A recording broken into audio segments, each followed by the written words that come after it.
2 வாரங்களாக சுவாமிகளுக்கு காய்ச்சல், படுத்த படுக்கையாகி இருக்கிறார்.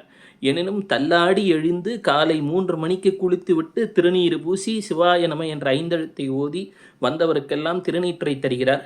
எத்தனையோ கைவிடப்பட்ட நோயாளிகள் குணமாகிச் செல்வதை மருத்துவரே பார்க்கிறார். எனினும் தன்னைத்தானே குணப்படுத்திக் கொள்ள மறுக்கிறார் சுவாமிகள். விதிப்படி நடக்கணுங்க. பள்ளிக்கூடத்துக்கு ஒரு முதலாளி இருக்கிறார். அவர் தனக்குத்தானே சலுகை காட்டிக் கொள்ளலாமா? மருத்துவத்தினால சரிப்படுத்திக்கோங்க ஐயா, நீங்கள் என்ன சொல்கிறீங்களோ அதை நான் இப்போ கேட்குறேன்னு அவர்கிட்ட நிற்கிறார்.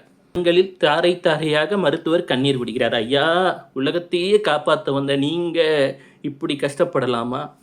காரணம் இல்லாமல் காரியம் இல்லை, பொறுத்திரு என்கிறார். சிறிது நேரத்திலே ஒரு இளைஞன் வருகிறான்.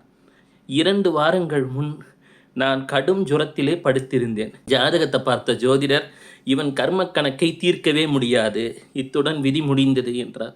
மருத்துவர்களும் கேள்விக்குறி என்றனர்.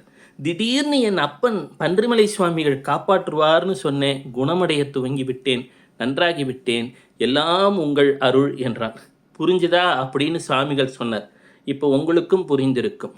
சிவ சிவ.